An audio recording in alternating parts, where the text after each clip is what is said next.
Gridiron Grinder! Hut hut hike!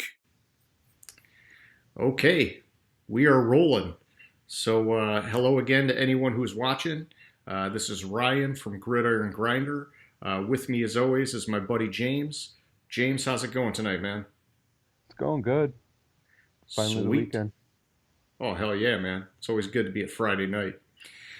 So, for tonight, we are continuing where we left off last week, which is part of our four-part series here where we're covering all the different divisions across the NFL. So tonight in particular, we're looking at the AFC and NFC East. And so basically, we're going to give you our predictions in terms of team records and any individual player or coach awards that we think might be coming this season. And so, with all that being said, how about we just jump right into the AFC East? And James, why don't you just kick it off by shooting me your rankings for this season? What are you thinking, man? All right, so I got Buffalo going 11-5, New England going 6-10, Oh shit! Miami 5-11, and the Jets 3-13. Man, so you think this is going to be I mean, Bills aside, everybody's getting slaughtered in the AFC East this year. Yeah, basically, like New England, their record, a lot of the opt-outs kind of had something to do with it because they had a lot of players that I thought could boost them up to um, opt out. I mean, they lost what, like 7 players, 6 players, Yeah, uh, including two of their studs on defense. I got you. Yeah, and they had a pretty rough offseason too. There's been a lot of changes, but all right, we'll get to that in a minute, I guess. So let me give you mine. I got Buffalo making the playoffs, winning the division at 10-6. I've got New England making the playoffs at 9-7, and then I've got the Jets and Dolphins both tied at 5-11. And so, with us both having Buffalo at top, man, how about we start there, digging into the team? Tell me what you think about them specifically. Well, with Buffalo, on top of returning all their offensive starters from last year, they added Stephon Diggs. Defensively, they really lost 2 players, Jordan Phillips and Shaq Lawson. Well, yeah, those were 2 pretty big players. That was like 35, 36% of the total sacks I had all year last year. Um, and with their defense being rated about third overall in yardage and second in points allowed. They drafted AJ Epenza, which I think I'm saying that right, to Yeah, replace defensive end. Lawson. Yep. Yeah, to replace Lawson, and they signed Vernon Butler, who statistically last year Vernon Butler had a similar year to Phillips. So I think defensively they're coming into the season because I like Apenza. I think we talked about it. We were surprised that he went as far down as he did in the draft a little bit. Um, so they're coming in with a still defensively solid team. Last year, I think Diggs helps the passing game. Last year, their passing game was 26 overall in the league, Mm-hmm. and basically carried by the running game and defense and their defense. 2 through 22, I absolutely love this team. The one issue I have with this team is Josh Allen, and he struggles mainly. His struggles mainly came on 2 fronts. One, he was blitzed 16% of their passing plays, and he didn't do well against the blitz. Secondly, the receivers dropped 7%, more than 7% of the passes thrown, which was the second most in the league to Philadelphia, which we'll talk about later. So I think Diggs helps with the issue of drop passing, but Allen needs to do better against the blitz. Now, for the team to go 11-5, some things have to happen. Like New England, they have to beat. I believe they have to beat New England both times. Like there's things that have to happen for them to go 11-5. But I see Sean McDermott winning Coach of the Year this year. I mean, simply because New England's won the division 17 of the last 19 years, including the last 10 in a row. Mm-hmm. And basically just unseating New England as the preeminent team in the division, even though I think New England's going to have a down year, will win McDermott the Coach of the Year award. Gotcha. So, when I looked at Buffalo for this season, there's a lot of stuff going on, and I think you did a great job covering it. One of them, it just honestly, like you said, Sean McDermott, he's been phenomenal. And I'll admit, going back a couple of years ago when they brought him in, I wasn't really sure what to think about him. And I thought the team was just too far gone, that he didn't even have a chance. And, here we are in a relatively short amount of time. He's really turned the team around. And I like that he's done it by focusing mostly on the defense. Last year, obviously, they added some offensive pieces with Singletary, and you finally got Josh Allen starting to develop with the wide receivers, and then this year, trading for Diggs, I think it was a good move to help the offense along. But yeah, I mean, this defense is a championship caliber defense, and they just need the offense to get there.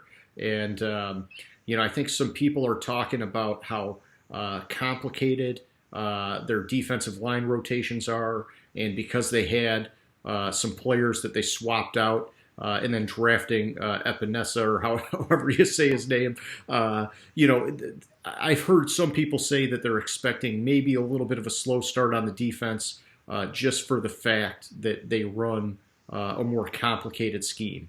And maybe that'll happen, but the talent is still there where even if they need some time to gel, while they're gelling, they're still probably going to be a top 5 level defense. I mean, they're that good. And so I'm into that. With Josh Allen, a couple years ago when they drafted him, I don't know, man. That's like the one pick I'm not a big fan of. And I think a lot of people look at it as it was risky, and they knew it, and they just needed a franchise quarterback. The guy's huge. He's like a Roethlisberger, man, but he's way more mobile than Roethlisberger. But I think that bodes well for him being able to take some hits and stay healthy. He probably has the strongest arm in the league. It's just a matter of getting him to be more accurate with it. And the Diggs trade, at first, honestly, I thought it was a waste of a first-round pick because, Diggs was just complaining last year with Cousins not getting him the ball enough, and now he's going to, like you said, one of the bottom-ranked passing offenses. It'll help the passing offense, but it's definitely not going to be anything that, like, Diggs was used to. So we'll see how he adjusts to that. And I think as long as the team is winning, it's probably not an issue. But if they have a stretch where they lose a few games, I don't know, man. Diggs showed that he's not afraid to open up his mouth if he's not happy. So we'll see what happens. Really aside from that, with Josh Allen, I looked at last year in a lot of those games. It reminded me of 2 years ago with Mitch Trubisky a little bit. And they're fairly different styles of passers, but what I mean by that is that it seemed like there were some hokey trick plays that were just, it seemed like working at a crazy high percentage. And I'm not sure that they're going to get away with that this year, which I think is going to be a little bit of a problem for him. But, he should step up as a passer, and so they may not need to have those kind of trick plays to stay in games and win games. And either way, Singletary, he's going to take another step up. They drafted Zach Moss, so they got, a banger at the goal line, which is going to be good. And, I like Buffalo. I think some people are griping a little bit about all the former Panthers players that they brought in. But, really, when I looked at what they did this offseason, maybe you could, shake a stick at the Josh Norman signing and say that he got a little bit too much money. But really, I think for the roles that these guys are going to play, they did a pretty darn good job. And tied to that, it's worth noting that this team only has 1.5 million in dead cap space going into this year. I mean, that is freaking phenomenal, man. And I think that that's one of the reasons that we're seeing so much success is that they've been very methodical, very smart. They're not making bad deals. And it's like with the Diggs thing, it's like, yeah, did they give up a lot to get him and they're paying him a lot? Sure. But they've done such a great job managing every other part of their organization that they've got plenty of space, plenty of room to make that happen. And if it works out, it's just going to be great for them. And so I'm liking it. And yeah, I'm with you. I think they win the division. I don't have them quite as high as you, but they're the top team here in my opinion. Any rebuttal?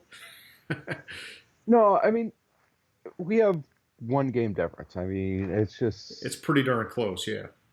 Yeah, and I think that like one game difference can be chalked up to when I look at their schedule. I see some easier stuff because I see New England being an easier team to beat this year probably than you do. Yeah, and hey, they're next. So how about we just jump right into what's going on with the Patriots? Oh, New England. I feel of everything on this team. I feel bad for Cam. All right, that's the first person I've heard say that. Tell me more. Like, I think he went into this saying, "Okay, this is my chance to show I can still play." Mm-hmm. Because I think I'm not believing the hype that you hear on the radio that Stidham well, up until like the last like week when training camp opened and Stidham got hurt and everything, you're hearing, well, Stidham could still start. No, Stidham's not going to start. You don't bring in Cam Newton if you think you already have your starting quarterback. You're not going to sit through the distractions that Cam Newton brings if you already have your quarterback.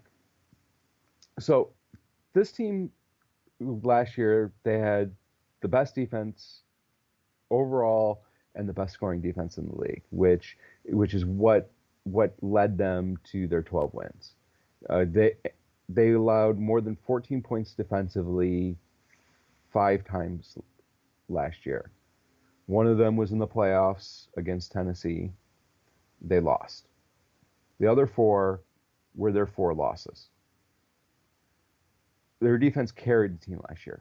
Oh yeah. They lost Jamie Collins, who was their leading tackler and leader in sacks. They lost Kyle Van Noy, who was second in sacks on the team.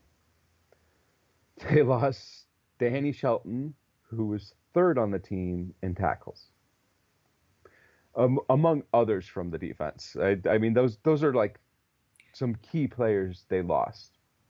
Offensively, they lost 2 people from their offensive line, the center, Karras, and tackle Newhouse.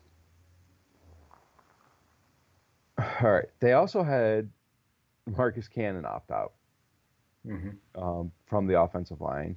They had the leader on defense, Hightower. Hightower. They had Patrick Chung opt out.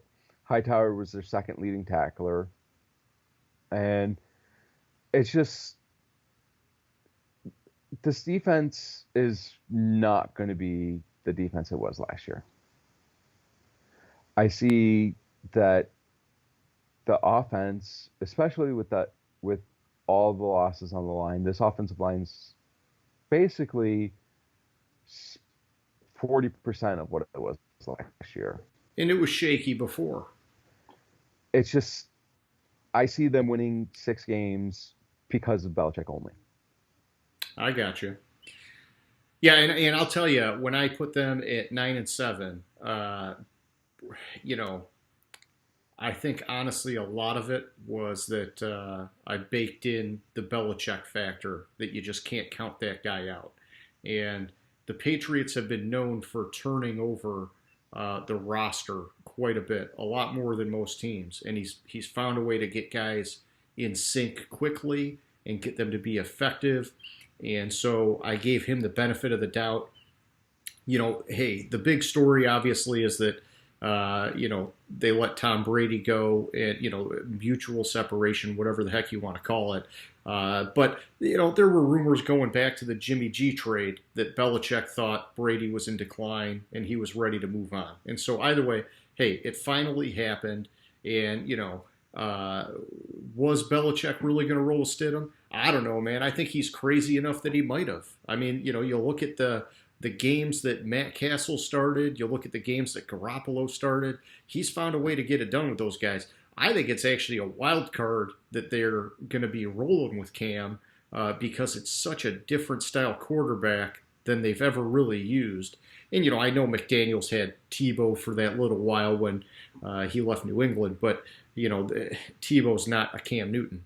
And, so we'll see. I mean, if Cam is back to his old form, I think that works wonders for this team. And there have been a lot of positive reports about him dancing at camp or dancing at practices. And, like he's feeling great. He's feeling healthy. He's picking things up fast. And, but that is a 180 from just like 2 weeks ago where, it was basically an open competition between him and Stidham and nobody knew what was going to happen. And, when you look at the low ball contract that he's on, I could have seen him easily being, like a Chad Ochocinco where he goes to New England thinking he's going to resurrect his career and doesn't work, see you later. But, I think some of it may be a little bit of luck with Stidham getting the hip injury. But I don't know. It looks like Cam could maybe make a difference this year. So we'll see what happens. I don't know. Time will tell.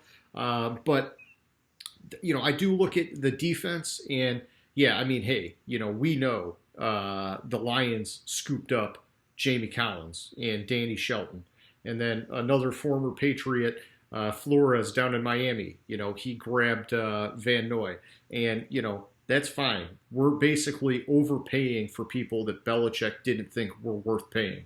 And that's like the one thing that I just look at with these guys and I'm like, how much of a factor are they really? You see that he hung on to McCourty, you see where he's like putting the priority. And I don't know. And then draft-wise, I mean, man, they weren't flashy by any means, but they loaded up on second and third round picks. And, I think Belichick is the master of saying, hey, I'm going to take some random person nobody knows about, flying under the radar, and I'm going to say, listen, you got to learn these 3 to 5 plays, and you got to be an expert at that. I don't care about the rest of your game at all, and I'm going to plug you in when I need you, and it just always seems to frickin' work. And so, I don't know, man. I think, there's a lot of risk with me putting him at 9-7. I just, until Belichick falters, I can't count him out, man. Which makes sense. Belichick, that's why I put them at 6. I probably, without Belichick, I probably would have had them close. I probably would have had the Dolphins ahead of them, and then maybe them at somewhere between 3 to 4, with everything they've lost from the team last year and the opt-outs. I only gave them 6 wins because of Belichick. Yeah, and I think some of the opt-outs like Hightower, I think that hurts them more than losing Jamie Collins or Kyle Van Noy. I think Hightower, he's been like a quiet leader on that defense for a long time. And, hey, obviously Van Noy didn't work in Detroit, and we gave him away for pennies on the dollar. And he ended up being a key contributor in New England. Now Miami's paying him big money. Let's see what happens.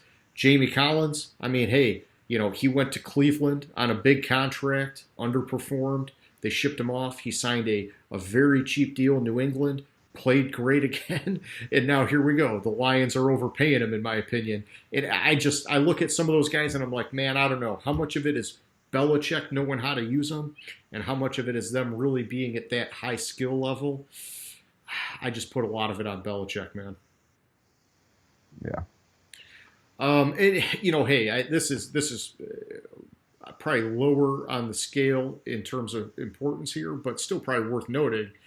He drafted a kicker, and this guy's like basically locked in here to replace Gostkowski, which is long gone at this point. But pretty big shoes to fill for how long Gostkowski was steady in New England. But, it's got to, I was just thinking about it like, hey, man, Belichick drafts you and it's like, you're the man.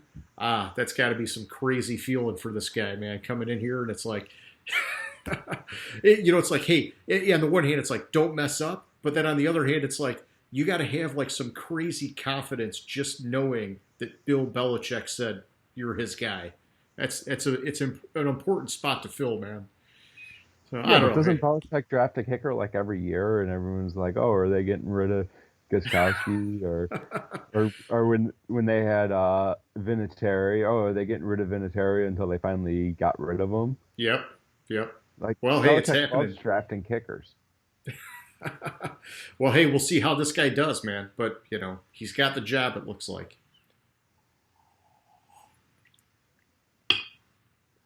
Also, maybe worth noting that going back just a couple months ago, before they started having these opt-outs and free agency was going on, this team had less than $8 million in cap space.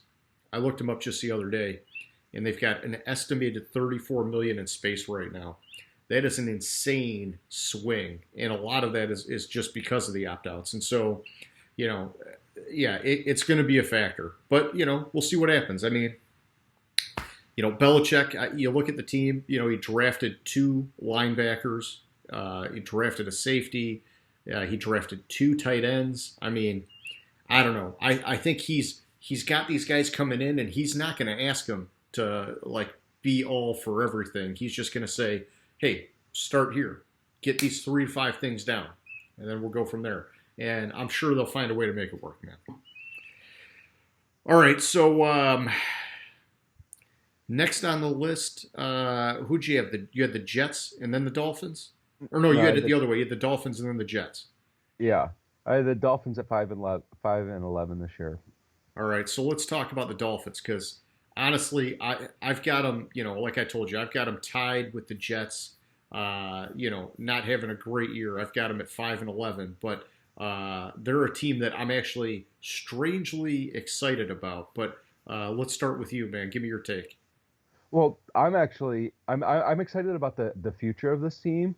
I really like Tua as a quarterback. We talked on when we were talking on draft night. I really wanted the Lions to draft Tua. Oh yeah. I think his hip injury, like I think everything, like all these injury concerns about him are way overblown, especially with how we are. Like I think it's a serious injury, but medical science as we are now isn't what it was 2-3 years ago. Like I mean, even like look at Alex Smith. He's able to come back and play football after a broken leg that was more serious than he had like 17 surgeries or something. Yeah, ended his career, and they were like, oh, they thought there was a possibility they might have to amputate it. Yep. All right, so hang on before you go on, because you brought up the whole Lions situation. We got to go on that tangent for a minute. All right, and so we've talked about it before, not on the show here, but if the Lions were ever going to make that move, this would have been the year. When you pick 3rd overall, you got to go quarterback. That's just my opinion. It means your team is that bad and you're in that much disarray that it's time for a changing of the guard.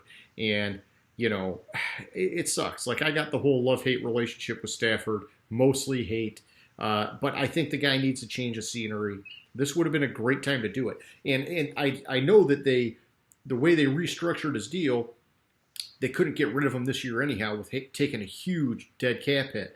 And that would have been perfect for Tua to come in because it's like, okay, well, now we don't have to rush you at all. Stafford's going to get 1 year, basically show the rest of the league what he can do, and then he'll go on his merry way, and we'll have the new guy take the torch and go.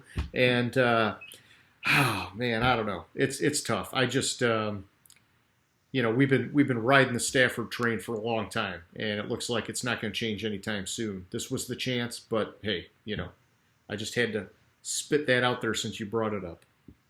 Yeah, and also they brought in Matt Breida at running back, who this team had surprisingly the worst rushing attack last year.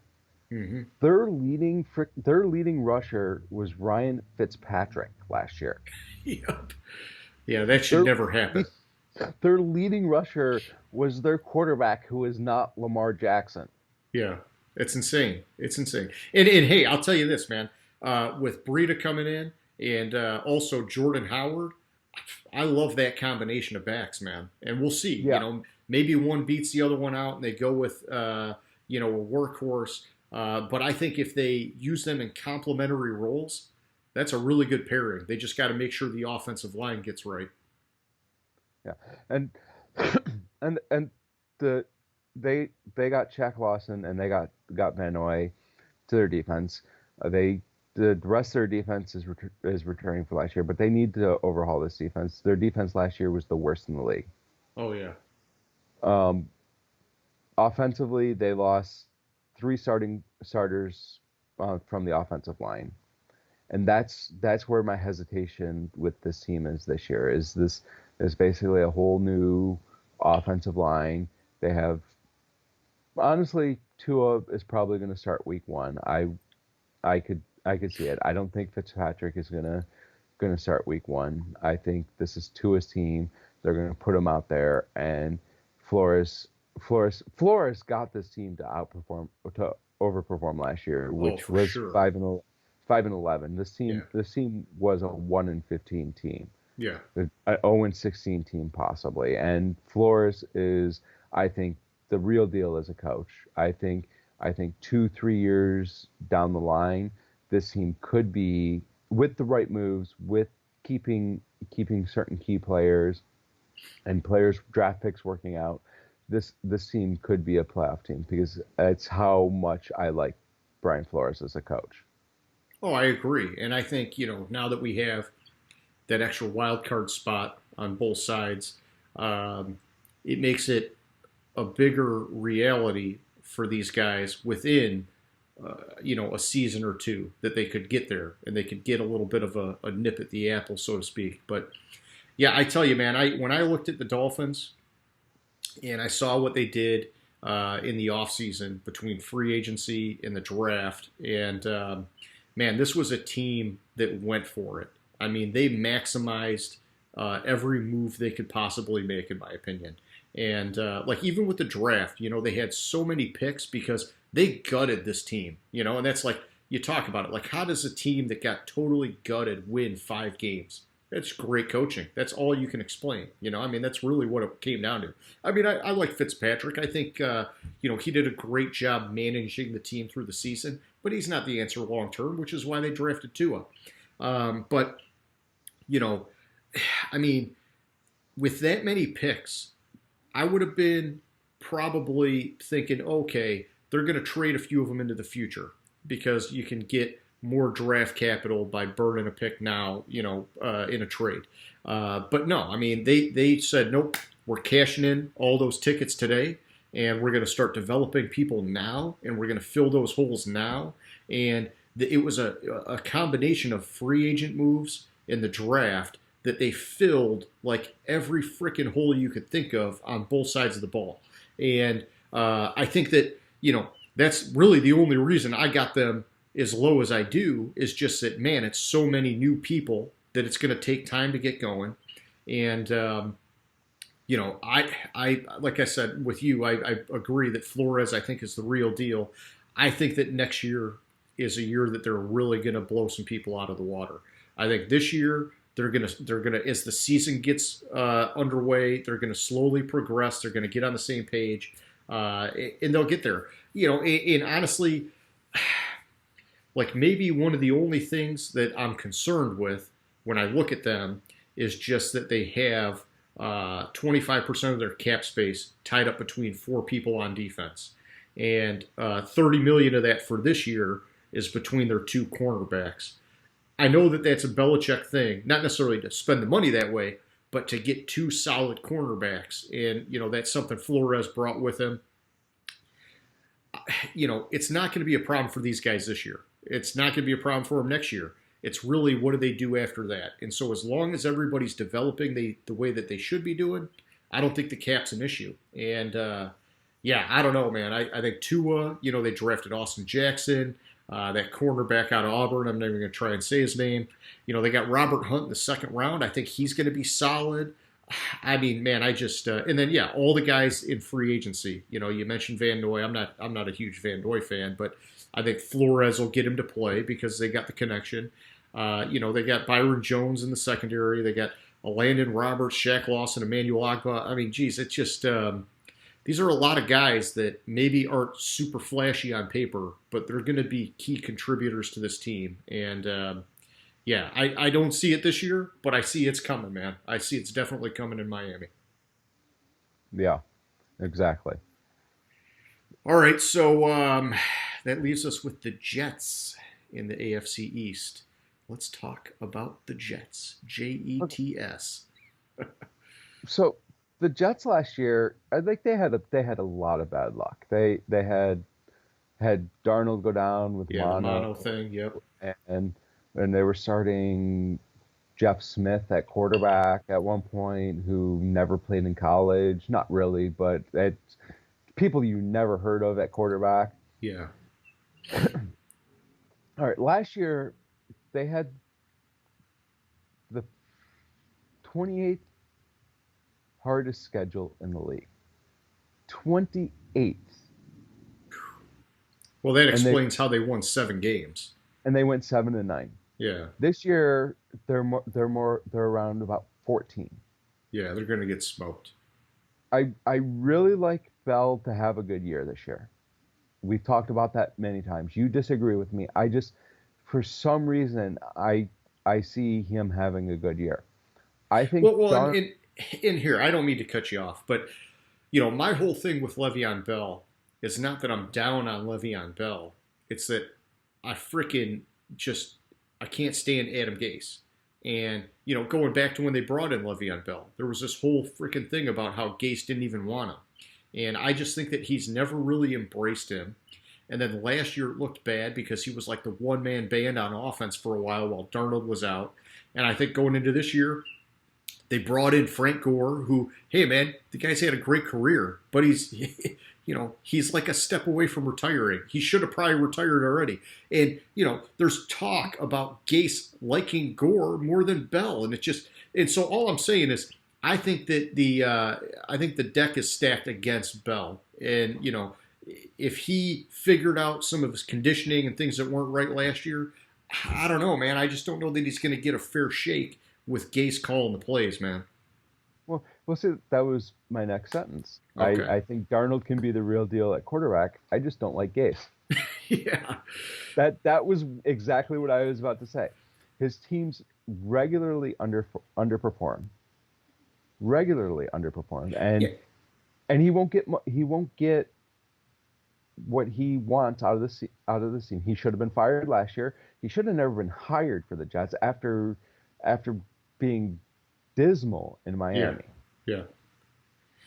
I think some coaches they got a certain juice to them that gets people fired up, that they get the team to follow them, and I don't see it out of Gase. And some of those guys, they can be great coordinators because you don't need that same kind of juice. You just need to be able to show how smart you are and teach people how to do stuff. And, you can, on defense, you can drill them a little bit, do whatever you got to do. But once you go to that head coach level, man, you got to be a lot more savvy. And I don't see any of that with Gase, like not at all, man. And I think that one of the things that's been saving his ass is that he's got a phenomenal defensive coordinator. But, you look at what just happened with trading Jamal Adams. That takes a huge weapon away from that guy. I'll let you continue, but, man, I'm super down on the Jets, man. Yeah, and that's the thing. I was with this team last year. They had the 7th best defense overall. Yeah, and they were 7-9 because Gase couldn't get this offense. I mean, yeah, Darnold hindered them because the games that Darnold missed, those were some of their easiest games on the schedule, and they lost pretty much every game Darnold missed. I don't know if that's actually accurate. It feels like it to me that that they lost pretty much every game Darnold missed. I have to look at their schedule to know that for sure. Yeah. But and then they traded away Jamal Adams. They lost Darryl Roberts, the cornerback. This defense is not going to be as good as it was last year, and that's why I have them only winning 3 games. Is because of Gase. It's because they lost a lot of talent on defense, and even though I see Bell having a big year. I see Darnold as being the real deal as quarterback. They just need a new coach. Oh, I agree. I think it's kind of like Tannehill in Miami. Okay, everybody was like, "Oh man, this guy's just never going to get him over the hump," and they dogged him a lot, and but. You got to remember, the guy wasn't even a quarterback for his whole time in college, man. I mean, he was new to the position, and, Gase was supposed to be like the quarterback whisperer that's going to make him some freaking all-star. Well, guess what? He goes on to Tennessee without Gase, and he ends up going on some phenomenal run. And I know it's totally different circumstances. I just think Gase is bullshit. I think he's a better coordinator. He's a shitty-ass head coach. And I don't want to be totally negative. I'll say, maybe the one saving grace that this team has this year is that, honestly, they put a huge priority on fixing the offensive line. And it may or may not happen, but they definitely made enough moves that the offensive line should be like markedly improved into this season. And that could definitely help Le'Veon Bell if they give him enough carries to maximize that opportunity. I don't know. Other than that, I mean, hey, man, I've seen stuff where guys are complaining about them letting Robbie Anderson go in free agency. I think that's a very minor thing in the grand scheme of things. I think Robbie Anderson, he was a good burner, but Jamison Crowder's their go-to guy. They brought in Brashad Perriman, who finally looks like he's ready to be a wide receiver too. And then, the one thing people aren't really talking a whole lot about is they're getting Chris Herndon back at tight end. And he showed, we're going a ways back now, but he had a very clear chemistry with Darnold. I think offensively, this team is ready to step up. Defensively, man, the Jamal Adams thing, it's gonna shoot him in the foot, man. And so, I don't know. Maybe they beat 5-11 because I was shocked as hell that they went 7-9 last year. But I could also see them winning 1 game, man. So I don't know. They got to change it up big time. Oh, we'll get to the team that's going to win 1 game when we talk about the NFC East. Oh, all right. Well, did you have anything less to talk about with the Jets, or you want to move that way?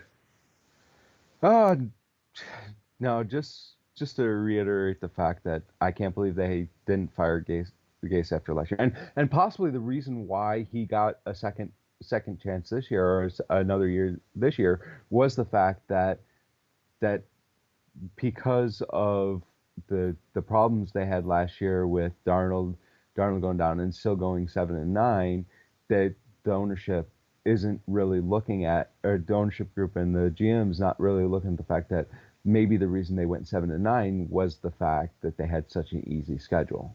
Yeah, they saw some hope where, oh, hey, if Darnold was healthy, maybe they would have gotten to 9 games or 10 games, and yeah, so they let it go another year, but. Yeah, I think the strength of schedule, that's an important factor, and that would explain some of it. I just and I like the defense, I really do, but without Jamal Adams, it's a totally different thing. So I don't know. Okay, so moving on to the NFC East. How about I will kick it off with my projections, high level, and then you do the same, and then we'll jump into a team. So I've got a tie at the top here. I know I had a tie at the bottom on the other one, but I got a tie at the top here with Dallas and Philly. I've got Dallas beating them on a tiebreaker, 9-7. Both teams make the playoffs. At 3, I've got the Giants at 8-8, and at 4, I've got Washington at 5-11.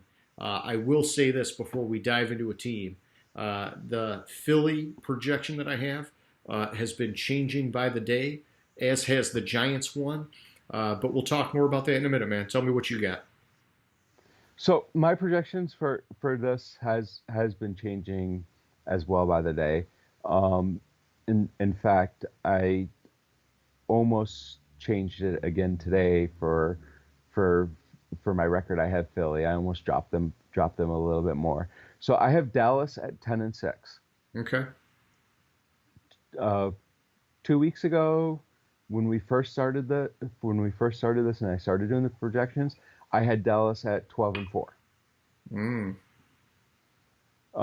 I have Philly at 8-8. I have the Giants at 5-11, and only because I can't predict a team to go 0-16, I have Washington at 1-15. Okay. Only because I am not going to predict a team to go 0-16. Yeah. So let me ask you, with Philly at 8-8, do you have them squeaking into the playoffs? No, Okay. my All right. with my playoffs, my seventh, my third wild card team is San Francisco at 10-6. Oh, gotcha. Yeah. So you got some powerhouses in the NFC. Yeah, I basically have four teams at 10-6 making the playoffs, including Dallas winning the division at 10-6. Gotcha. Okay. Well, why don't we talk about Dallas, man? Tell me what you like. Tell me what you don't like. All that kind of fun stuff. Oh, Dallas. Dallas, I see them kind of as a little bit of an enigma. They were 8-8 last year. They had the best overall offense. I'm s- and they had best overall offense and ninth overall defense. Their schedule last year was the sixth easiest, and they were 8-8. Yeah. I think a lot of that had to do with what's his Jason face, Garrett. Jason Garrett. I think Jason Garrett is another example of somebody that can be a great coordinator, Oh, yeah. not a head coach. I like Mike McCarthy as a head coach. I really like him as a head coach. This year, their schedule is easier than last year. Defensively, they lost the leading Robert Quinn, and they lost Collins, Heath, and Byron Jones. Then they had signed Gerald McCoy, and they had also added Clinton Dix, Don Poe, and Everson Griffin. Yeah. I really, really like this defense. Yeah, I was bummed about the McCoy injury. But yeah, otherwise, Exactly. yeah, I think this defense, it's got some pieces, man. It already had some pieces, but now they've Ex- got, yeah, a exactly. whole new group. I still see this defense, even though they lost McCoy for the season, being even better than it was last year. Oh, for sure. I think it's possible. Yeah. And I didn't note it, and I just thought of it. I also like the draft pick at wide receiver. Yeah. What's his face? CD Lamb. Yeah. CD Lamb. Yeah. I was drawing a blank on the person on which one it was, because there were so many Oh, I phenomenal know. wide receivers in this draft. It was a rare wide receiver year. I mean, it's the wide receivers. It's more and more common, but this year, man, there was just talent all across the board, man. Yeah. Which we'll also get into a little bit next week with the absurdity at Green Bay. Yeah. Hey, man, you Um, know my opinion. They need to be signing Antonio Brown to make amends with Rodgers. That's like their yeah. only saving grace. Get him a wide receiver to go with Adams. Well, plus the fact that if you read what's coming out of the Green Bay preseason, that they're what's his face? Jared Love is struggling to gas the offense. Yep. Yep. He's doing terrible. It's just I'll digress. Yeah, they fucked Let's up. go back to Dallas. Yes. Yeah, they did. They're now this defense should be better. This offense, if they feed Zeke, and just keep feeding Zeke the ball, Dak can have a good year. Yeah. And I could still see them going my original projection of 12-4. But I don't have faith in Dak as a quarterback. I know. I don't like him. I I don't know what it is. I just don't see him as being the quarterback that can go out there and win those games for you and and carry this team. Yeah. I think you need all the perfect things to happen for them. So and they do. They have a phenomenal offensive line there. They have the talent at wide receiver. The talent needs to perform. They they need to run first and then let Dak Yeah. do what he does and don't put it on his shoulders for this team to get over the hump. It's similar to San Francisco. What I talk about with San Francisco, Jimmy Garoppolo is not the. I don't think he's the quarterback that can go out there and win the game. He can go out there and not theoretically lose the game, but he can't make that key big play that's going to be needed to win the game. Yeah. Yeah, I'll tell you, I agree with everything you're saying. I think that they've put a shit ton of weapons around Dak, and they've protected him well with the offensive line. CeeDee Lamb is it's one more guy that they're saying, hey, man, we're giving you everything we can to put you in the position to succeed. And I did like with McCarthy coming in, hanging on to Kellen Moore at offensive coordinator because they had such a freaking amazing year last year. There was no reason to rock the boat. And I know as the year goes on, McCarthy's going to be making some changes because he wants it to be his team and his offense and things like that. But he recognizes the success, and so he's letting that ride for now while he starts to incorporate some of his stuff. And I think that's smart. Honestly, I got him at 9-7. If McCarthy was there a year ago and had a season under his belt, I would easily put this team at 12 wins, man. I think he's the perfect coach for what they've got going on, for their level of talent, all the things that are in place. I think that, man, they could make a run. And I think it could happen this year. I think as the year goes on, they're going to get on the same page. They're going to improve. I had to discount him in my model because he's a new coach. And he's got a new defensive coordinator, which I love, by the way. I really like Mike Nolan. Rod Marinelli, he's a great defensive coordinator too, but things weren't clicking with them, and they do have talent on defense. This year, I like how they flipped a lot of the players, but they still have their core linebackers. They still got DeMarcus Lawrence, but they went out also, and in free agency, a lot of the guys they brought in are former Pro Bowlers, which, yeah, hey, man, maybe they're not like in their peak anymore, but these are guys that they know like the intricacies of their positions and they know how to win and they're smart players. And so even if they're not necessarily a full-time starter, it's going to drastically benefit this team. And, the CeeDee Lamb thing in the draft, I know that gets all the attention, but the one pick that I liked that I think deserves more attention was them going after Trevon Diggs at cornerback. I think that guy's going to come out. He's going to be a difference maker. I think this year he's going to be their cornerback too. And I think, it'll be sooner than later he ends up being their top guy at cornerback. Hey, we'll see how that goes, where he compares to the other cornerbacks in the league. But I think he's got a bright future, I guess is what I'm saying. Another move that people don't really talk a whole lot about, but I think it's worth mentioning, they went out, they got Andy Dalton as their backup quarterback. And, I know this guy got dogged year after year for Cincinnati never getting over the hump. But he was productive. He was a very intelligent quarterback. And I think with him as your backup, man, you talk about having insurance if Dak goes down. He could come in and he could keep this team on track. And I thought that was a very smart pick. Yeah, I agree on Andy Dalton. I'd like the signing of Andy Dalton. I think the issue I have with Andy Dalton is the fact that he, and it could have been the coaching, it could have been the talent around him in Cincinnati. Any game, basically, if it was a primetime game or if it was a big game, he didn't win. Oh, and I'm not saying he's a clutch quarterback. I'm not saying that by any means. I'm just saying that I think he's better than he got credit for. I wouldn't Yes. I don't want him to be like my savior at quarterback, but I think he's I think he's definitely a capable starter, especially now that he's a backup. If he has to come in and start, I think that's like, he's definitely one of the best backup quarterbacks now in the league. Yeah, I agree.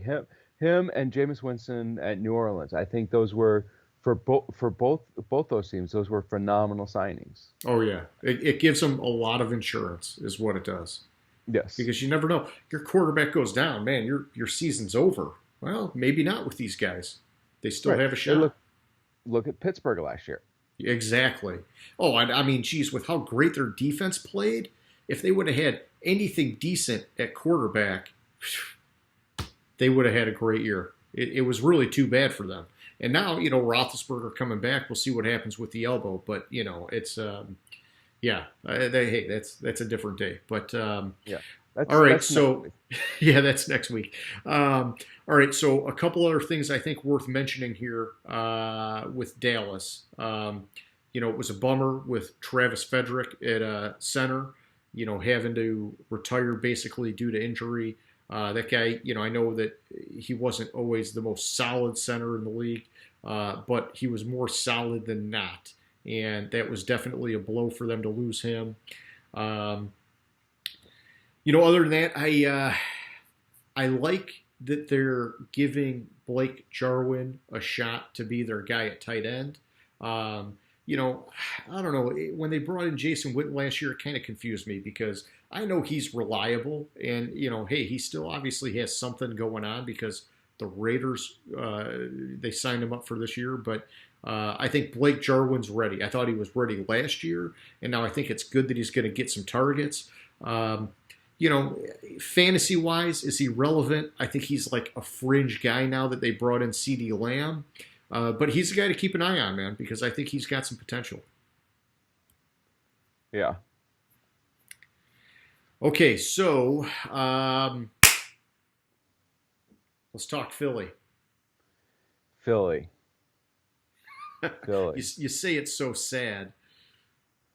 Oh, I'm just so sad for the. I am sad for the team, and They're snake bitten, man. yeah. For some reason, I thought that like Jason Peters wasn't playing this year, and then Yeah, I think he I don't know, he retired and then unretired to come back he and help unretired them, or yeah. because they lost Brandon Brooks to injury, and they also lost Andre Dillard Yeah. to injury. And I think that both those were this week. Yep. Yeah, this team, it's and that's where I said, hey man, my projection for these guys, it's shaky. It is super shaky. And this is a team where it's like they needed everybody to stay healthy for them to do 9-7 like I was projecting. And now I'm like, wow, they're like already off on the wrong track here. And so it's tough. I like this team, but man, they just ever since they had that Super Bowl run, they've just had nothing but bad luck. And last year, going 9-7, they had the fifth easiest schedule in the league. This year, it's more middle of the road, middle of the league. They lost Aguilar, but that's not really a loss, I don't think. I mean, well, hang on. It's only a loss because Deshaun Jackson has stuff going on off the field, and Alshon Jeffrey's injured. And when he comes back, I don't know what the recent update is, but they're basically relying on Deshaun Jackson to stay on the straight and narrow, and Jalen Reagor, the rookie, to come in and have an impact right away. Otherwise, they're basically just thrown to their tight ends, man. And Ertz got hurt like a week ago, so it's scary for them on offense. Right, but if you look at his wait. I'm sorry. I don't think Aguilar was even on the list. Yeah. No. Hey, I agree. I agree. All I'm saying is that more receiving yards than Aguilar last year. All I'm saying is that Aguilar would have had some value just for the fact that he's been on the team. He knows the offense. If there's nobody else, you could at least rely on him to go out there and run the right plays and hopefully make a few things happen. and drop the ball. All right, fair enough. Fair enough, asshole. You Like, want to call me was out? Fine. wasn't that video of the baby that was thrown out the window of the burning building? The guy caught it and he was like, "I'm not Nelson Aguilar. I don't drop Oh, things." I mean, come you on. went there. Yeah. Hey, I mean, hey, what he went to the Raiders and he's not going to do anything. I know, but I'm just saying. I was using it to make the point that they have a very dicey situation at wide receiver. You're using it to say, fuck it doesn't matter. They could put anybody else out there at wide receiver. They'd be better off. I got you. Basically. Now, and defensively, they lost Ronald Darby, but they upgraded at cornerback by trading for Slay. Yeah, and they got Nickel Roby Coleman, who very solid at Yes. cornerback. Yeah. Yeah. And I mean, they have had some defensive losses, which like Malcolm Jenkins and Jernigan and Bradham. But I see this team coming into this year, basically, even with the losses on the offensive line, which concern me, I still see them coming in here outside of the offensive line, coming in with basically the same talent they had last year. Yeah. I just think that slightly tougher schedule, and it's going to give them one more loss this year. I got you. I think I have them going 1-1 against Dallas. Maybe I might even now have them 2-0 against Dallas with what's going on in Dallas, because that's changing. I don't know. I'll decide by the end of it if Dallas is even going to win the division again. Yeah. This year. There's a lot of moving parts. Yeah, exactly. All right, so because you mentioned Slay, and you had to, because it's a big story for Philly, and it's a poke in the eye for the Lions. It's worth pointing out that they completely fleeced us, and basically, man, a third round and a fifth round pick for Slay. It just blows my mind that the Lions are that bad at making deals, man. I don't know. And hey, I'm happy for Philly, okay? But to counter that, for Jamal Adams, the Jets got like 3 first-round picks, a second-round pick, yeah. two So third-round picks. and you know what? I'm glad you said that, because I did mean to bring that up. Is that I think that for the Jets, it was foolish to let that talent walk. But the problem is, well, not let him walk, ship him out of town. The problem was, they couldn't get him on the same page, and it had to happen and whatever. But at least they got a great value in return. The Lions, fuck, man, they just threw him away. And I don't know, stupid. So stupid in my opinion. But hey, we'll talk about the Lions later. I think the Lions threw him away because of the fact that there was some sort of personality conflict. Well, I'm not saying that there. I mean, there was the same thing with Adams and Gase. It's just with Patricia and Slay, there was some issue there, and Patricia is trying to be a hard ass Bill Belichick, and he's more of a soft ass Pokemon character. Okay, yeah, and hey, either way, to me, it's like, you hear some of the players, like when they get traded or when they get cut, and they're like, hey, I understand it's a business, and sometimes they're pissed off about it, but they're like, that's the business side of things. For the Lions, it's like, okay, well, maybe the business side of things would have been make him play out this year unless you get the right deal to trade him, because he's better off on the team than taking a third and a fifth round pick. I mean, that to me was just, don't make it an emotional thing. Make it a business thing if that's what you got to do, if that's what's going to be the best overall. And I just think that they screwed the pooch, but that's one man's opinion here. That's all I'm saying. All right, so it's two men's opinions. So, all right, so back to Philly. Okay, so let me just tell you a couple things from my end. I told you earlier with the Dolphins, I like that they went out, they got Howard. I think him and Breeda's going to be a good tag team. I think it would have been nice for Philly to keep him for one more year. I know that Miles Sanders is like looking like the real deal, and that's fine. I just thought that the two of them would have been a great compliment. Now he's in Oh, Miami. that's the other thing. Miles Sanders, I'm hearing about injuries he's having in camp too. Their whole team, they got the injury bug, Yeah. man. It's not good. Yeah. So so Howard, either way, he's gone. If Sanders can stay healthy, I think they're okay because yeah, the guy looks legit, But this is going to be his first time carrying the full workload. If he falters, they don't have a ton behind him, and so that could be an issue. And let's not forget, Wentz has been hurt like every freaking year, and so there's just a lot going on there. Now, talking about quarterback, they drafted Jalen Hurts in the second round, and I think it was smart for them because Wentz has just consistently gotten hurt. But for me, it was a bummer because I wanted to see Hurts go somewhere where he could have competed for a starting job. And, there is the possibility that he gets to start because Wentz gets hurt. But that's not the same. I think if he went on to a different team and they said, hey, man, we're going to give you a chance, second round pick, but you might be able to win this job out, that's what I wanted to see. And I feel deprived, and it kind of sucks. But, hey, we'll see what happens. Lions could have drafted him in the second round. I would have been happy with that. Sorry. Yeah. Well, hey, ditto. I'll just say that one word, ditto.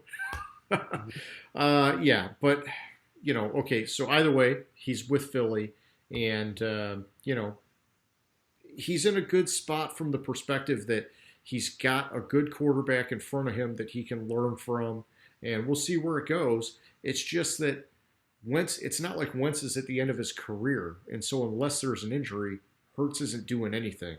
Unless there's some hype and they trade him. But he was a second-round pick, so what are you going to get for the guy? What are the odds they could get a first-round pick for him? I don't know. It's tough. But, hey, it's insurance. I understand it. It's insurance. And it was probably smart. I just wanted to see the guy get a shot. When I look at their team and I put them into my model, I went through, I looked at all the players. They have a borderline top 10 offense if they can stay healthy. They can't stay healthy. Defense, they're average talent-wise, but they have the benefit of Jim Schwartz as their defensive coordinator. We've talked about this a few times tonight. Head coaches that are better coordinators. Jim Schwartz fits that bill all day. He was not a very good head coach, as we well know, but he is a great defensive coordinator. And I think that with them having average talent, he is going to have them be potentially a top third defense. It's just a matter of, can they stay healthy? That's the big thing with Philly on both sides of the ball. Schedule-wise, looking at them this year, I think that it's good that they've got Washington and Cincinnati early on in the season. That'll help them kind of get on the right track and keep their people healthy potentially. I don't know. We'll see what happens. You can't really predict injuries.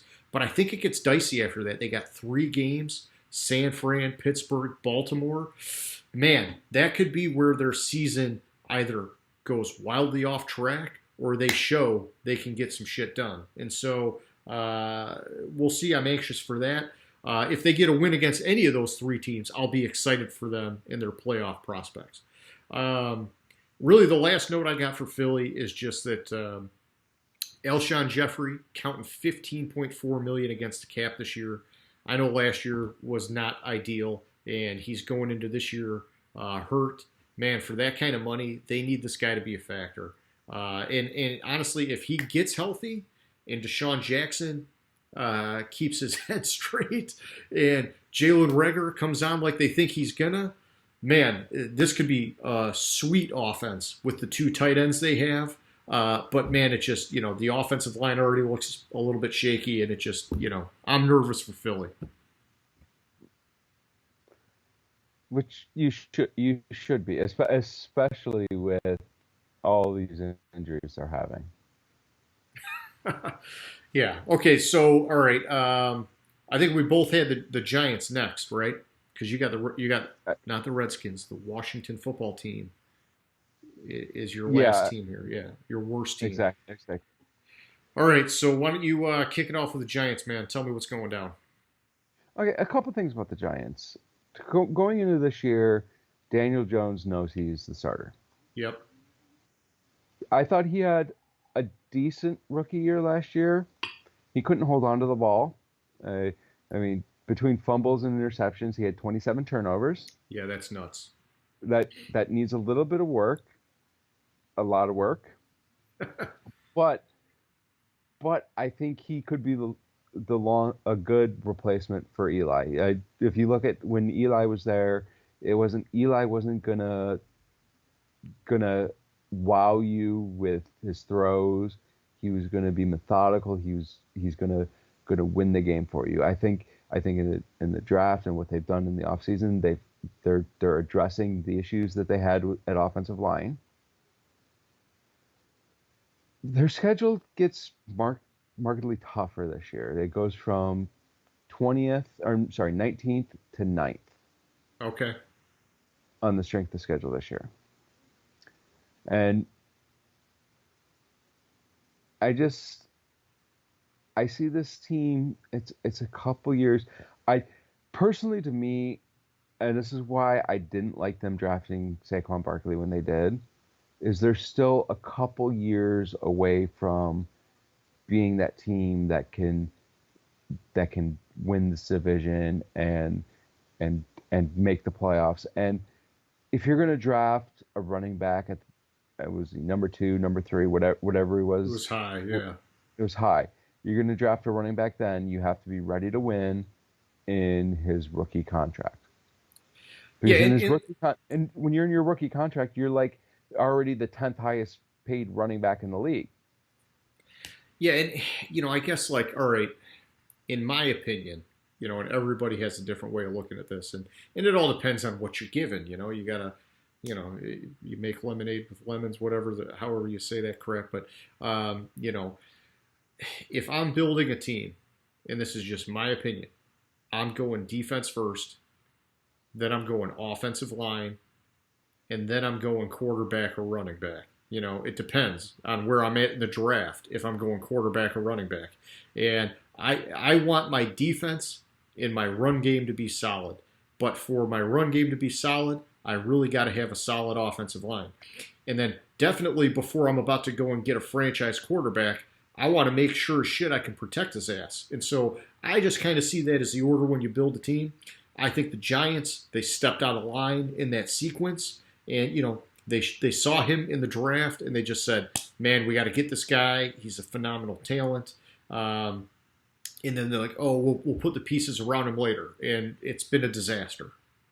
Well, but that's the thing about they drafted Daniel Jones too early too, because they had 2 picks that year. They were like 4th and 15th or something like that. Yeah. When they drafted him. And nobody was going to draft Daniel Jones between the 4th pick or whatever exactly, 4th, 5th, something like that pick, and the 15th pick or 16th pick. Nobody was going to draft him in there. Yeah, I think they could have waited, yeah. They could have waited to the middle of the first round, gone out, gotten offensive line or something with that earlier, something better than Daniel Jones with that earlier pick. Yeah. But that's my opinion. All right, so let me tell you a few things that I noted with the Giants. And, it might sound good here at first, and then it sounds like I'm contradicting myself, but, you just got to hear me out. When they drafted Daniel Jones, like you said, I thought, hey, nobody was looking at that guy. They could have waited. And so I wasn't so sure about it, but he did have some games with serious flashes of potential last year, and the turnovers were a problem. And it sounds like he's been working his ass off this year. He's had a specialist helping him, and let's see if he can get it under control, because that could be a difference maker for him and the offense. I do like he did throw a ton of touchdowns for a rookie, especially considering he didn't start the whole year. And he put up some good yards, and he ran the ball well, actually. I mean, there was a lot to like about this guy, and so I'm excited to see where it goes. Whether you agree or not, I think it's going to hurt him a little bit that Nate Solder opted out. I know they drafted a lineman in the first round, and that's going to help. But I think they needed Solder and this guy. I think their offensive line is weak. I think they got Will Hernandez. He's rock solid, but he's really a run blocking guard, a mauler, and it's tough. And with Saquon, it's the same thing. It's like, man, if he had a better line, I don't know. It's like this is not the same by any means, but it's almost like, you go years ago and you look at like the Barry versus Emmett argument.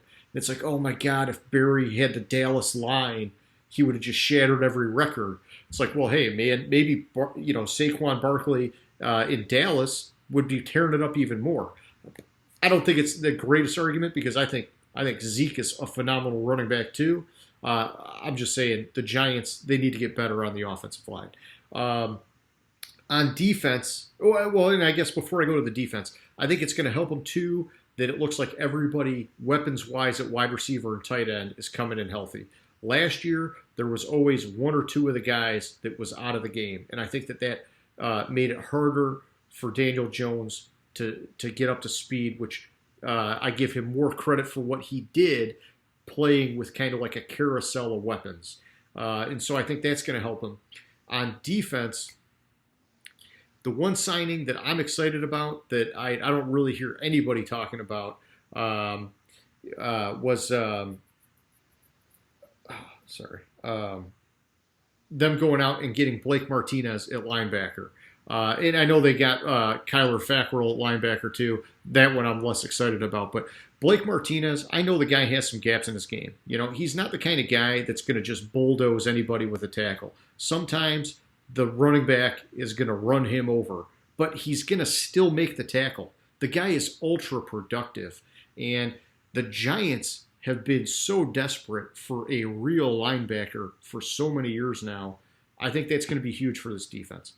I think it sucks. Xavier McKinney went down with injury already, broken foot, I believe. I was excited to see him come into the secondary. Now they gotta rely on James Bradbury. They brought in at cornerback, which I think is fine. The defense is just, man, the team in general is so far away. Like I said, they've been out of sequence, but they did make some moves. I would have liked to see them maybe make a little bit more of a splash in free agency because they do have some cap space. I'm just looking at it real quick. They're sitting at like $21 million in cap space.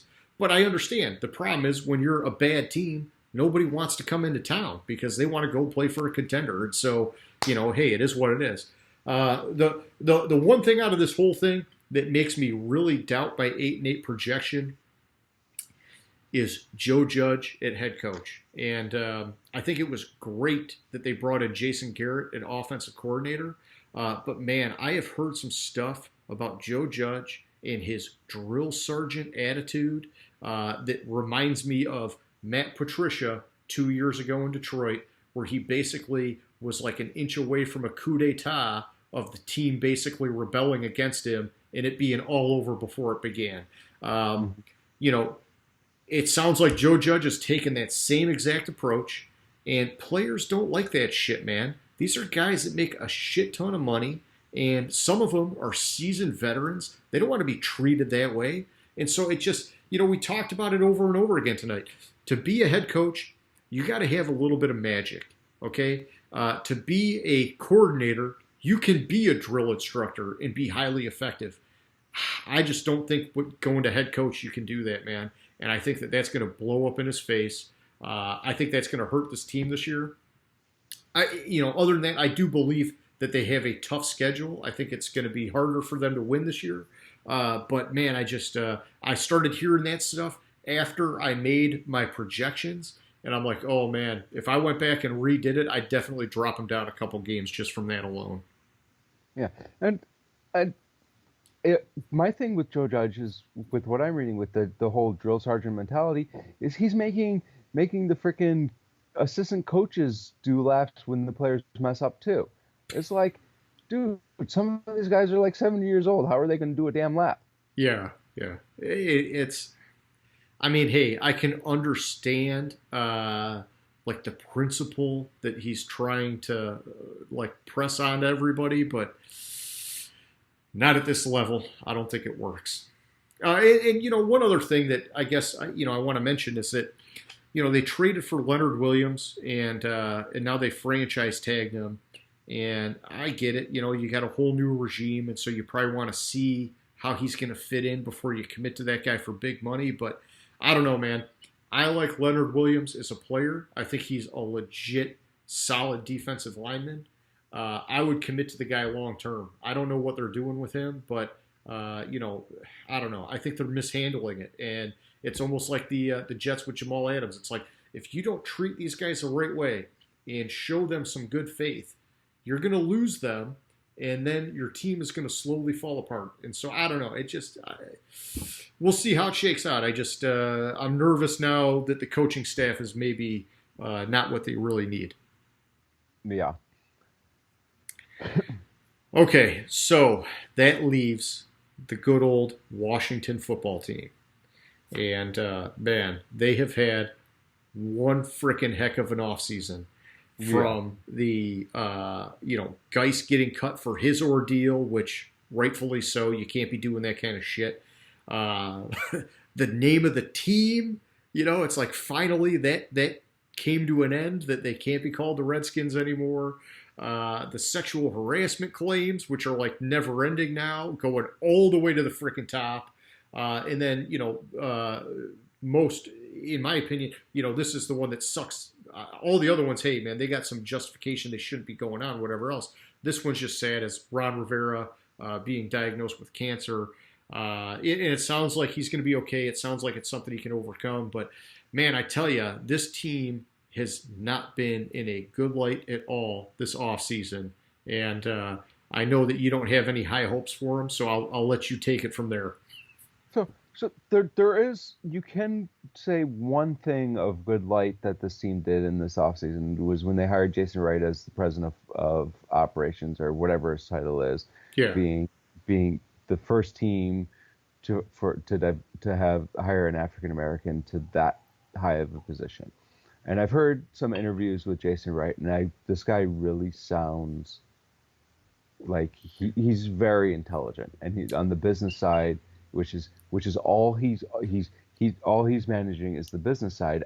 He sounds really intelligent, and he could, from a marketing perspective and a business perspective, change the culture within the organization.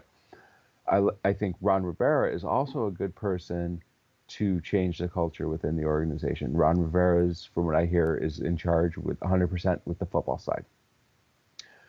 I really, really, really like Chase Young. Yeah. The more I read about him, the more I'm developing a man crush on this guy. People are saying he has more talent than Nick Bosa. People are saying that he compares to like a Julius Peppers or Myles Garrett. Everything I read about this guy is phenomenal. And defensive line was already a strength for Washington. So, this just is exactly. It's like sick how rich they are at defensive line now.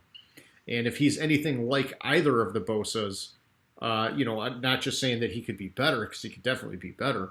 But man, I think it's going to be huge for this defense. And, and I think talking about Rivera, I think he was the right coach for a lot of that reason, is that they brought him in with the focus of, hey, let's make this defense dominant, and then we'll figure out the rest. Yeah, we drafted a quarterback early last year. We don't have to keep him. They traded for Kyle Allen.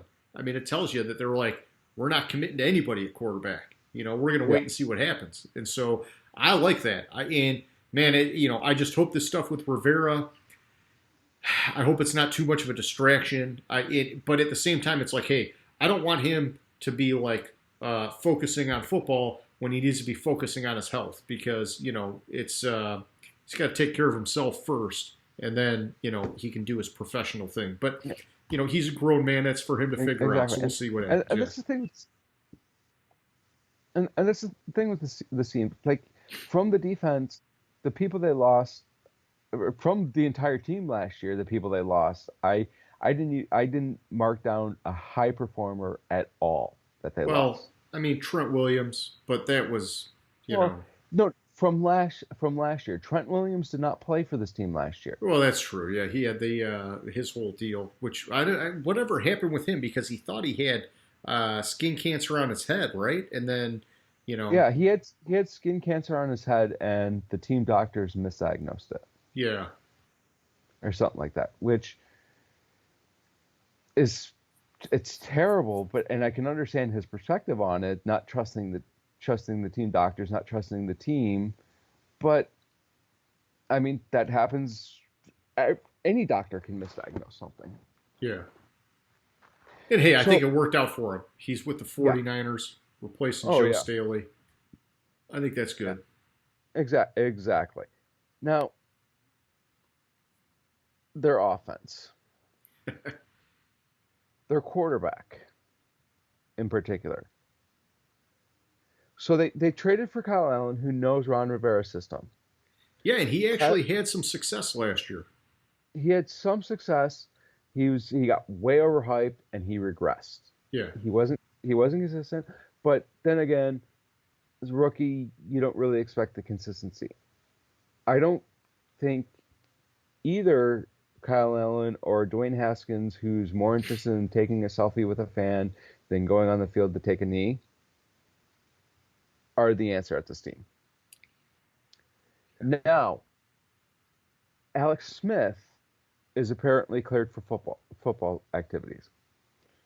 If Alex Smith can fully come back from his broken leg, I can see the season going completely different for this team. I could see them as they stand now. I struggled to find the one win. I gave them a win because I can't pick them to go 0-16. That's the only reason. yeah. I mean, come on, fuck Cleveland. You know, that was for Detroit to be 0-16, and then they wanted to be a part of that misery too. Let's not add a third to that party, man. Exactly. If Alex Smith is back, I could see this team winning 5-6 games this year. Yeah. So, I mean, listen, I like Alex Smith as a quarterback. And, I believe when you go back to when he was starting for Washington, I believe they were winning the division before he got hurt. And I Mm-hmm. think he's a very solid quarterback. I don't think he's like, some all-star going to throw for a zillion yards and 30 touchdowns or anything, but he's going to be efficient. He's going to help you win games.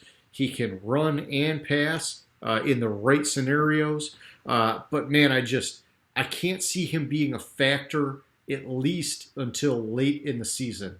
And I did check. He's counting 21.4 million against the cap this year, which I think honestly it's really classy that the organization has kept him around and that they're giving him a shot to come back like this. And I hope to God he makes it, man. I really do. I think that he had a bright career. It was a rocky start in San Fran, but he showed in Kansas City he can get the job done. And, this was his chance to continue that out on his own after they drafted Mahomes, obviously. And nobody wants to see somebody go down with injury like that. So I'm hoping he gets back to it. I just think it's a ways away. And I've seen him, this is just me seeing a guy. I don't know what it means, but man, it's like he looks super skinny. It looks like he's got to put some weight on. And I mean, rightfully so. He's had like freaking 17 surgeries or whatever it is on his leg. And so it's, he's got some way to go still. But, I'll keep my fingers crossed for the guy. Yeah, exactly. And I like him. And and you had mentioned his stats. So when he got injured in week 10, he had 2,200 yards. His best season was the year before at Kansas City when he had 4,000 yards. Yeah. So you're right. He's not going to. Yeah, but if you have it I in mean, front of you, what's his touchdown output been? Because I think 4,000 yards is pretty good. That's actually, that's more than I was expecting to hear from him. But I do know that he definitely had more success with Andy Reid. But touchdown-wise, he still wasn't like lighting the world on fire there. He was doing good, especially compared to his turnovers, but I don't have the exact stats for that. So that year he had 4,000 yards. He had 26 TDs and 5 interceptions. Yeah, so, the touchdowns, maybe not as high as you want, but it's enough to get the job done, especially if you build the defense and establish a good running game. Exactly. But I'm sorry, he had one. I was just glancing at his rushing TDs as well. He had one. It counts. It counts, but still, like he's consistent. He has 4 seasons, which it was his rookie year, his second year, his 4th season of playing, which was his 5th year in the league, and his 5th year of playing, 6th year in the league. He had double digits interceptions. Gotcha. He's generally 5, basically 5 to 8 looks like his average total in his career. He's played in 161 games. He's thrown 101 interceptions, so less than one a game. Yeah. And he's gotten more efficient as he's aged. So, I think, hey, I like him. I think we're making the same argument. We're just looking for reasons to support it.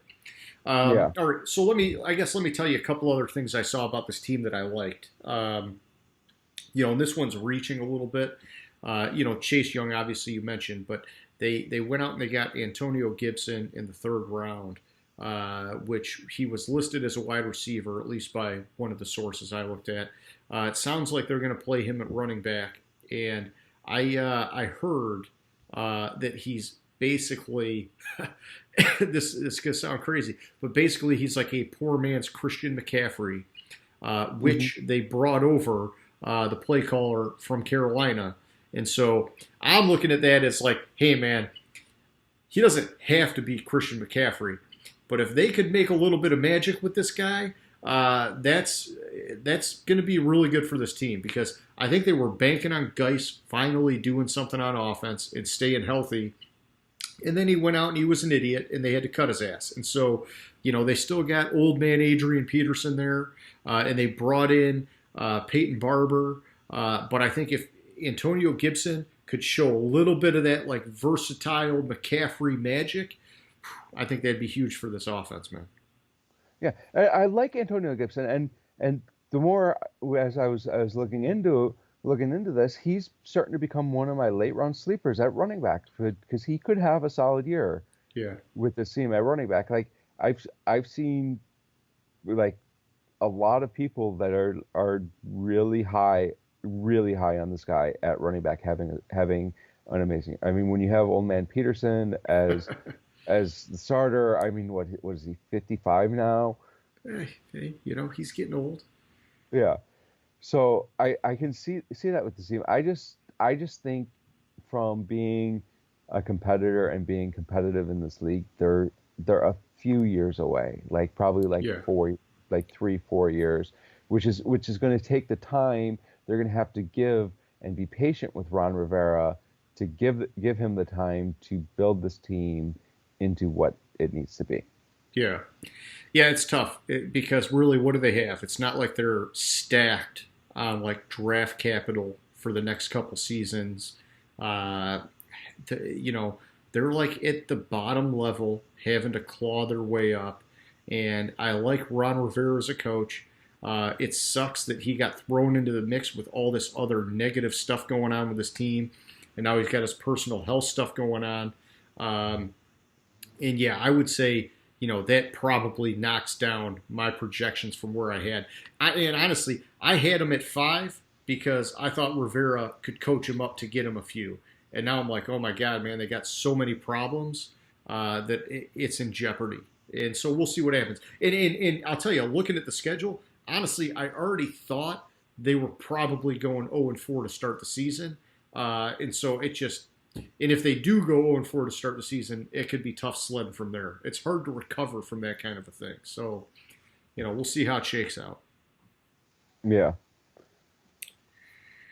All right, man. So any final thoughts on any of what we covered tonight before we close it down? The thing that's kind of under the radar with the NFC East is 3 of the 4 coaches are new hires. Yeah, geez, I didn't even think about that, but you're right. Like I didn't think about that till like we talked about McCarthy and then you mentioned Judge and I was like, holy crap. 3 of the 4 coaches in this division are new hires, which could it could lead this division to being more open and more giving it because of what we're going through the offseason, trying to install new schemes, new offenses, new everything, and just trying to build that rapport with your coach. That could lead to some of these teams like Dallas struggling more than we thought, or it could or like the whole drill sergeant attitude of Joe Judge could inspire the Giants to do better than we thought we were at the beginning of the season. I mean, it's just or Ron Rivera, and not saying it this meaning it in a negative way, and then his whole cancer diagnosis could inspire the Washington football team to they could rally around him. It's just this. The more I think about it, I see this division being more unpredictable than a lot of the other divisions. Yeah, it could be a good surprise where they catch people off guard, is what you're getting at. Yeah. Yeah. Or it could be a bad surprise, and they could end up being more along the lines of your AFC East predictions with a lot of bottom feeders, man. Yeah. Hey, it's hard to say. I love the talent with Dallas. I don't know, man. I like Philly. They just, man, if they could stay healthy, that's what's going to be the difference for them. The Giants, I thought they were starting to come around, but man, I'm nervous now with Joe Judge. And then Washington, I think they're a ways away. I love the Rivera hire. I just, man, I don't know. They've got a dark cloud hanging over it, man. And I'm hoping they get through it. It's just, it's definitely for them. It is not a sprint. It is a marathon. Yeah, and the bottom feeder comment about the AFC, and I didn't have I think in my initial projections I had New England making the playoffs coming this year, but the more people were opting out and opting out and opting out, you had to discount them. Yeah, I just kept discounting the team because I just see, and who knows, maybe all these opt-outs could lead to them signing Jadeveon Clowney. I bet you Belichick could get him on a bargain of a deal. It could happen, man. It could absolutely happen. Because what was it? They had like 500,000 of cap space before these opt-outs, and now they have like 40 million. They got a lot of money now, man. Yeah, they could make a trade. They could bring in Clowney. They could do a lot of things. And you never count out Belichick. If he thinks they need it, he'll freaking do it, man. Mm-hmm. All right. Anything else before we shut it down? No, that was it. Okay. All right. Well, hey, so for anybody who's still listening, I hope we got a few of you still watching and listening. But just a quick reminder that next week we'll be doing basically the same thing, except we're going to be taking a look at the AFC and NFC North. As diehard Detroit Lions fans, I'm sure we're probably going to get a little bit heated or passionate, as some might say, when we talk about the Lions. But anyhow, if you enjoyed the show, we encourage you to check us out again. Hit subscribe, hit like, throw some comments in, whatever you want. Hey, if you didn't like us, throw some comments in. We had a guy do it last week. I appreciate all that. Yeah, with all that being said, James, like always, I had fun, and I'll catch up with you in a little bit, man. No, have a good All right, take it easy. Gridiron Grinder. Hut, hut, hike.